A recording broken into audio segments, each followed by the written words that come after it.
सिर्फ एक बैंकिंग का टॉपिक नहीं है, ये एक एम्प्लॉय की लाइफ का टॉपिक है, एक फैमिली का टॉपिक है, एक सिंपल क्वेश्चन का टॉपिक है। क्या एक बैंकर की लाइफ बैंक के बाहर भी एग्जिस्ट करती है? 5 डे बैंकिंग की डिमांड कोई नई डिमांड नहीं है। 2015 से बैंकर इस इश्यू को देख रहे हैं। डिफरेंट डिफरेंट बाइपार्टाइट होते आए, डिफरेंट कमिटमेंट्स आए, मीटिंग्स हुई, सर्कुलर आए, डिमॉन्स्ट्रेशन हुए, स्ट्राइक्स हुई, सेटलमेंट्स हुए, लेकिन 2026 तक रिजल्ट वही का वही है। और इसीलिए आज सवाल ये नहीं है कि 5 डे बैंकिंग कब मिलेगी। आज सवाल ये है कि इतने उस सालों से मिली क्यों नहीं। और उससे भी बड़ा सवाल ये होता है कि इसका रिस्पॉन्सिबल कौन है? गवर्नमेंट है, आईबीए है, यूनियंस हैं, या हम सब के सब बैंकर्स खुद जिम्मेदार हैं? मुझे लगता है एक इसका परफेक्ट आंसर है कि हम सभी इसके जिम्मेदार हैं। दुनिया 4 डे वीक की तरफ जो है डिस्कशन कर रही है। कुछ कंट्रीज इसको पायलट बेसिस पे इम्प्लीमेंट कर रही हैं। लेकिन एक कंट्रास्ट देखिए कि दुनिया के एडवांस वर्क प्लेसेस पर जहां 4 डे वर्क वीक का डिस्कशन हो रहा है, हम लोग 5 दिन का वर्क वीक भी जो मांग रहे हैं वो गवर्नमेंट को, ये सबको ज़्यादा लग रहा है। 4 डे वर्क वीक के एक्सपेरिमेंट्स हो रहे हैं, डिस्कशन हो रहे हैं, प्रोडक्टिविटी कैसे इंप्रूव हो इस पर डिस्कशन हो रहा है, एम्प्लॉय की वेलबींग कैसे हो, कैसे उनको फैमिली टाइम मिले, कैसे वर्क लाइफ बैलेंस हो, ये सब दुनिया भर में डिस्कशन हो रहा है।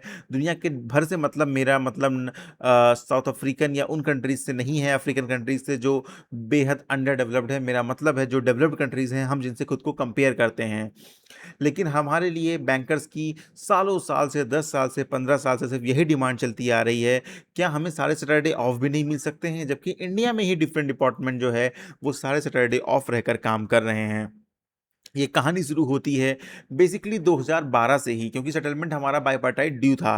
लेकिन 2015 में ये सेटलमेंट जो है, जो कि 10th बाइपार्टाइट था, वो यहाँ पर इम्प्लीमेंट हुआ। यूनियन ने बहुत बड़ी जीत दिखाई कि हमें second and fourth Saturday holiday मिल गया है। लेकिन एक्चुअली कुछ नहीं मिला था, क्योंकि पहले बाकी सैटरडेज हाफ होते थे, उसके बदले में हमने फुल डे वर्क किया सैटरडे, और 2 सैटरडे हमको हाफ मिले। बल्कि हमारा नुकसान हुआ, क्योंकि फिफ्थ सैटरडे जिसमें भी हम हाफ डे काम करते थे, अब वहाँ भी हम फुल डे काम करते हैं। तो 5 फुल डे बैंकिंग तब से लेकर के अभी तक सिर्फ पेंडिंग है, और पेंडिंग ही चली आ रही है। बैंक एम्प्लॉयज एक्सपेक्ट कर रहे थे कि बैंकिंग वीक को जनरली 5 डे मॉडल की तरफ ले जाया जाएगा, लेकिन इसका रिजल्ट क्या निकला? रिजल्ट कुछ भी नहीं निकला। हम वहीं की वहीं सिर्फ हाथ पे हाथ धरकर वेट कर रहे हैं और इंतजार कर रहे हैं शायद कभी कुछ होगा। यूनियंस की तरफ से, इवन सबकी तरफ से इस पार्शियल काइंड ऑफ विन को फाइनल विक्ट्री बना दिया गया। 2015 में जब second and fourth Saturday holiday मिलना हुआ, तो उसको एक बहुत ही इंपॉर्टेंट अचीवमेंट की तरह दिखाया गया, और बोला गया कि नेक्स्ट टाइम तो हम पक्का 5 डे बैंकिंग ले ही लेंगे। बैंकर्स ने भी सेलिब्रेट किया, यूनियन लीडरशिप ने तो इसे सबसे बड़ा अचीवमेंट बताया। सिस्टम ने भी एक कंसेशन दे दिया, लेकिन जो असली डिमांड थी वो धीरे धीरे बैकग्राउंड में चली गई। प्रॉब्लम जो है वो अचीवमेंट में नहीं थी, प्रॉब्लम ये थी कि जो थोड़ी-सी सो कॉल्ड विक्ट्री थी, उसको फाइनल विक्ट्री जैसा ट्रीट कर लिया गया, और वहीं पर हमने जो है वो सेलिब्रेट कर लिया। डिमांड एक्चुअली हॉलिडे की नहीं है, ये डिमांड है एक नॉर्मल लाइफ की। 5 डे बैंकिंग को कुछ लोग बहुत कैजुअली बोल देते हैं कि बैंकर्स को एक और हॉलिडे चाहिए, काम नहीं करना है। लेकिन जो बैंकिंग की रियलिटी है समझता है, वो इस बात को जानता है कि बात सिर्फ एक हॉलिडे की नहीं हो रही है, बात हो रही है कि स्टाफ को भी थोड़ा-सा अपनी लाइफ जीने का मौका मिले। दिन भर पूरे वीक काम करते-करते different data, different cost, reporting, staff shortage, customer का pressure, government schemes, recovery, audit, compliance, target, ये सब काम करते-करते बैंकर्स को थोड़ा-सा फैमिली टाइम चाहिए, रिकवरी टाइम चाहिए, हेल्थ टाइम चाहिए, लर्निंग टाइम चाहिए, पर्सनल लाइफ का टाइम चाहिए। ये डिमांड किसी लेज़ीनेस की नहीं है, ये डिमांड है एक नॉर्मल ह्यूमन लाइफ की। 2015, 2020, 2024, 2026 साल बदलते गए, सर्कुलर्स बदलते गए, लीडरशिप की स्टेटमेंट्स बदलते गए, कमिटमेंट्स बदलते गए, लेकिन फाइनल रिजल्ट सेम का सेम रहा। कभी रिकमेंडेशन हुई, कभी कमिटी बनी, कभी सेटलमेंट हुआ, कभी गवर्नमेंट अप्रूवल पेंडिंग दिखाया गया, कभी एम्प्लॉय से बोला गया कि बस अब कुछ ही दिन दूर है, एमओयू साइन हो गया है, 180 दिन में आ जाएगा। लेकिन बात यहाँ पर यह है कि अगर कलेक्टिव बार्गेनिंग में एक सिंपल सर्विस कंडीशन इशू 10 साल तक पेंडिंग रह सकता है, तो बार्गेनिंग पावर का एक्चुअल मीनिंग क्या है? मतलब बैंक यूनियंस तो यहाँ पर कुछ भी नेगोशिएट कर ही नहीं पा रही हैं। 2024 में एक एक्सपेक्टेशन बनी, इशू स्ट्रॉन्ग पोजीशन पर आया, यूनियन ने एमओयू साइन किया, सेटलमेंट साइन हुआ, जॉइंट नोट के थ्रू 5 डे बैंकिंग पर एग्रीमेंट रिकमेंडेशन की स्टेज तक आ गया, मैटर गवर्नमेंट के पास गया, बैंकर्स ने विरोध किया कि जब तक इंप्लीमेंट नहीं हुआ हमें बाइपार्टाइट नहीं साइन करना चाहिए था, लेकिन यूनियन ने बोला कि अरे हो गया है, बस 180 दिनों में आ जाएगा, अब हो जाएगा। लेकिन वही हमें मूर्ख बनाया गया, हम मूर्ख बनते गए और अभी तक जो है वो बस यही चल रहा है कि अंडर एक्टिव कंसिडरेशन, और अभी भी हम सेम कंडीशन में काम कर रहे हैं। ना वर्क लाइफ बैलेंस है, ना आपको समय के बाद काम करने को लेके कोई पाबंदी है, जो जिसका जैसे मन है वैसे काम करवा रहा है, रात को 8 बजे, 9 बजे, 10 बजे, डिपेंड करता है अगेन आपका बॉस कैसा है। और यहाँ पर 5 डे बैंकिंग तो भूल ही जाइए। बात करें who is really responsible, actually हम सब रिस्पॉन्सिबल हैं। Government, IBA, union, management, bankers जितने हैं सब के सब यहाँ पर हैं। यहाँ पर किसी एक को विलेन बनाना ठीक नहीं है। रियलिटी है कि इशू को गवर्नमेंट, ये फाइनल गवर्नमेंट के पास अप्रूवल के लिए है, लेकिन फिर यूनियंस का रोल्स क्या, और यूनियंस ने अगर नहीं किया तो हम बैंकर्स का रोल क्या, कि हम कैसे अपने यूनियन से इतना सा भी आज तक सालों साल में, 10 साल में, 15 साल में हासिल नहीं कर पाए। गवर्नमेंट डिले कर रही है, आईबीए एजेंसी क्रिएट नहीं कर रहा है, यूनियंस रिजल्ट डिलीवर नहीं कर रही हैं, और एज ए बैंकर हम किसी की अकाउंटेबिलिटी भी फिक्स नहीं कर पा रहे हैं।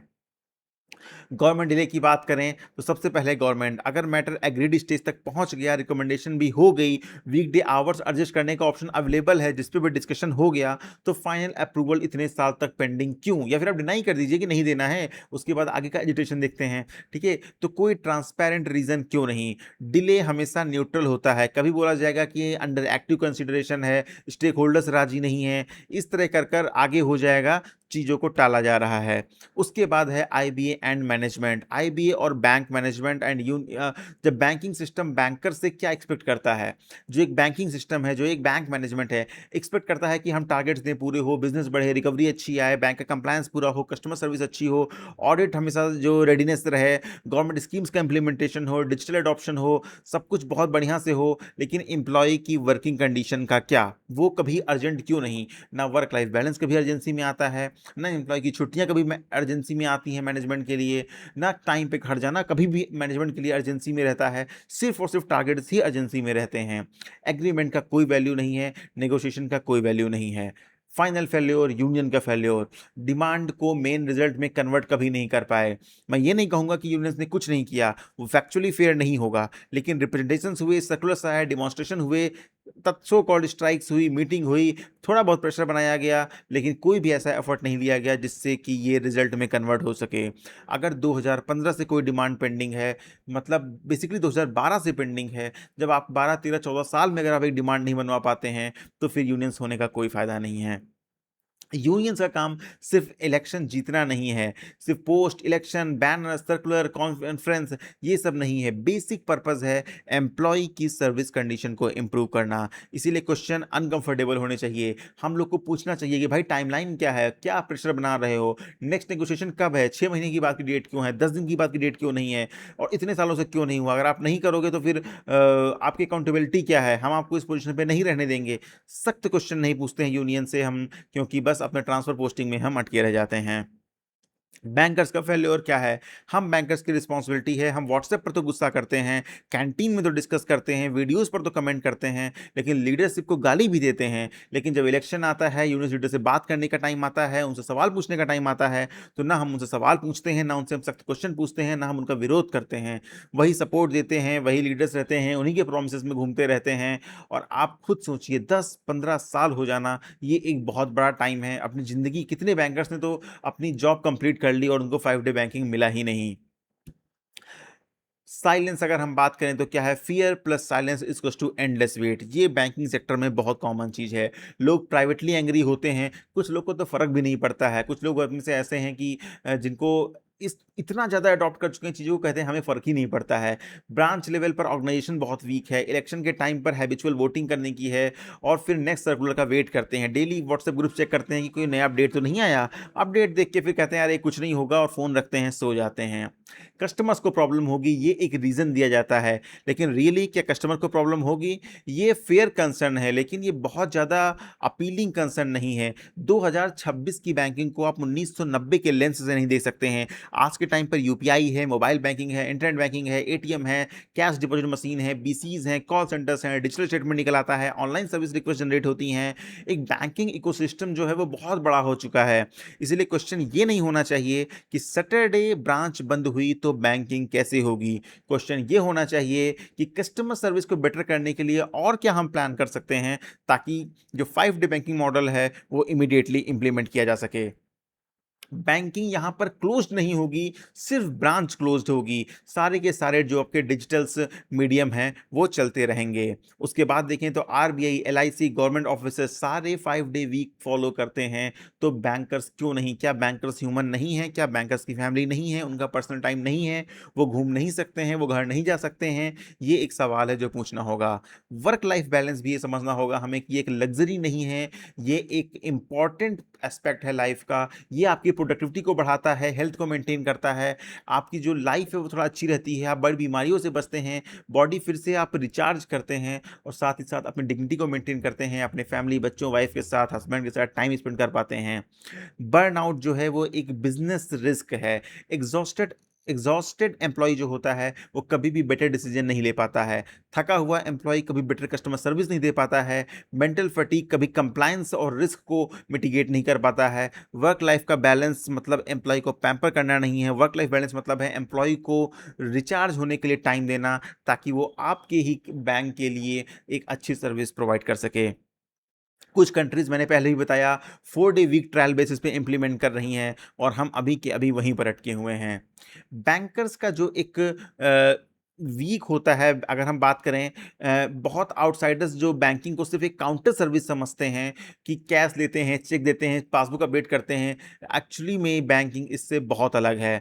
कस्टमर की नज़र में तो यही दिखता है कि ब्रांच में होता क्या है, लेकिन ब्रांच में टारगेट्स होते हैं, कंप्लायंस होते हैं, ऑडिट्स होते हैं, विजिलेंस का रिस्क होता है, रिकवरी का होता है, इंश्योरेंस प्रेशर होता है, गवर्नमेंट स्कीम प्रेशर होता है, डिजिटल कंप्लेंट्स होती हैं, fraud, cyber fraud, customer escalation, staff की शॉर्टेज, डिफरेंट तरह की रिपोर्टिंग, इंस्पेक्शन, कैंपेन, ये सब करते करते बहुत ज़्यादा लोड बैंकर्स पे आता है। इसीलिए ये बर्नआउट को मल्टीप्लाई कर देता है। इससे बचने के लिए हमें जो है एक बहुत ही ज़रूरी है 5 डे बैंकिंग की। सैटरडे एक लाइट डे नहीं होता। ये एक मिथ है कि 2 सैटरडे ऑफ हैं तो 2 सैटरडे लाइट होते हैं। सैटरडे को तो काम कम नहीं होता है। बैंकर्स को बहुत अच्छे से पता होगा सैटरडे ऑफन पेंडिंग वर्क के लिए यूज़ होते हैं। इवन जो ऑफ वाले सैटरडे हैं, छुट्टियों वाले, वो भी यूज़ किए जाते हैं। इसके लिए बुला लिया जाता है कि टारगेट रिव्यू होगा, रिकवरी फॉलोअप इसमें करना है, रिकवरी पे जाना है, आज एक मीटिंग रख देते हैं, एक एक्स्ट्रा कैंपेन रख देते हैं, ठीक है?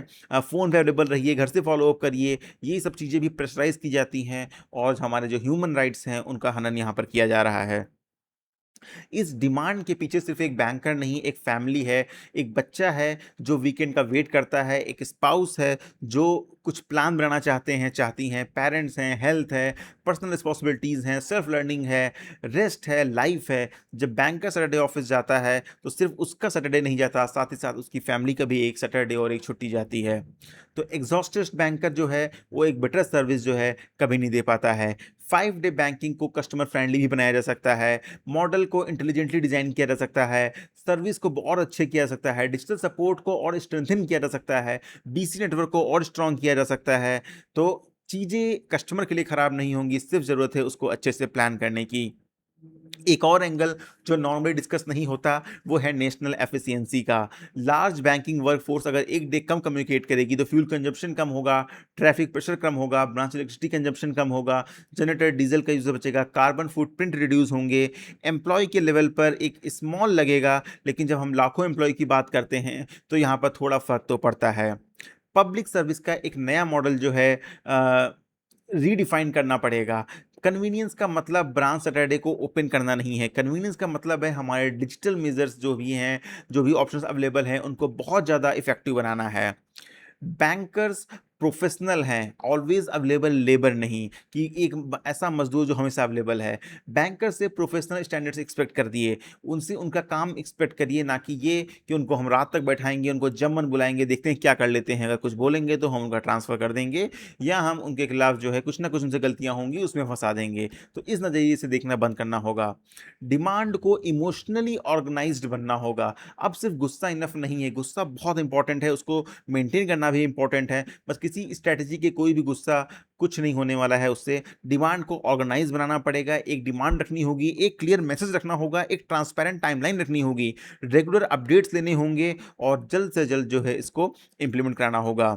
यूनियन लीडर से सवाल पूछना शुरू करना होगा कि फाइनल टाइमलाइन क्या है, आप कितने दिन में ये करके देंगे, गवर्नमेंट अप्रूवल के लिए क्या प्रेशर प्लान है, स्ट्राइक डिमॉन्स्ट्रेशन आप 6-6 महीने नहीं करते हैं उसके लिए क्या नेक्स्ट स्टेप्स हैं, मेंबर को रेगुलर ट्रांसपेरेंट अपडेट आप कैसे देंगे, अगर रिजल्ट नहीं आया तो हम यूनियन में नहीं रहेंगे, सबके सब छोड़ेंगे, या हम कोई दूसरा इलेक्ट करेंगे, या हम विरोध करेंगे, कुछ भी करेंगे लेकिन हम एक प्रेशर क्रिएट करेंगे। बैंकर्स को भी 5 रिस्पॉन्सिबिलिटी लेनी होगी कि सिर्फ कंप्लेन नहीं करें, पार्टिसिपेट करें, मीटिंग्स में क्वेश्चंस करें यूनियन की, सेम लीडरशिप को ऑटोमेटिकली मैंडेट देना बंद करें, ब्रांच लेवल पर यूनिटी क्रिएट करें, इसी को सिर्फ इलेक्शन टाइम स्लोगन ना बनने दें और डिमांड को बहुत पावरफुल रखें। जब मेंबर्स जनरली सीरियस होंगे तो डेफिनेटली रिजल्ट आएगा ही आएगा। 5 डे बैंकिंग का प्रैक्टिकल मॉडल है कि सोल्यूशन इम्पॉसिबल नहीं है, ऑल सैटरडे ऑफ मिलना बिल्कुल पॉसिबल है, लेकिन उसके लिए हमें एक पूरा इकोसिस्टम तैयार करना होगा और प्रेशर क्रिएट करना होगा। बैंकर्स जो है बैंकिंग के अलावा भी लाइफ डिजर्व करते हैं, उनकी लाइफ सिर्फ रिकवरी और जनधन योजना तक नहीं है, उनकी लाइफ में भी एक फैमिली है जिसको देखना होगा। ब्लेम से पहले बैंकर्स को अकाउंटेबिलिटी लेना सीखना होगा, ठीक है। गवर्नमेंट को जो है प्रेशर बनाना होगा, यूनियंस को प्रेशर बनाना होगा, आईबी पर प्रेशर बनाना होगा, और ये काम सिर्फ यूनियन नहीं बैंकर्स को भी करना होगा। तो अगर हम कमिटमेंट में बताएं तो 5 डे बैंकिंग का जो डिले करने का, सॉरी, अगर कमेंट में जो है आपको बताना होगा कि जो 5 डे बैंकिंग का डिले करने का वो सबसे बड़ा रीज़न आपके हिसाब से क्या है और आप इसके लिए आगे क्या करने वाले हैं। उम्मीद करते हैं कि आपको ये वेरियस जो हमारे सोर्सेज हैं जहां से हमने डेटा कलेक्ट किया है, तो उम्मीद करते हैं कि आप इसके खिलाफ आवाज़ उठाएंगे और डेफिनेटली 5 डे बैंकिंग के लिए जेन्युइन एफर्ट लेंगे।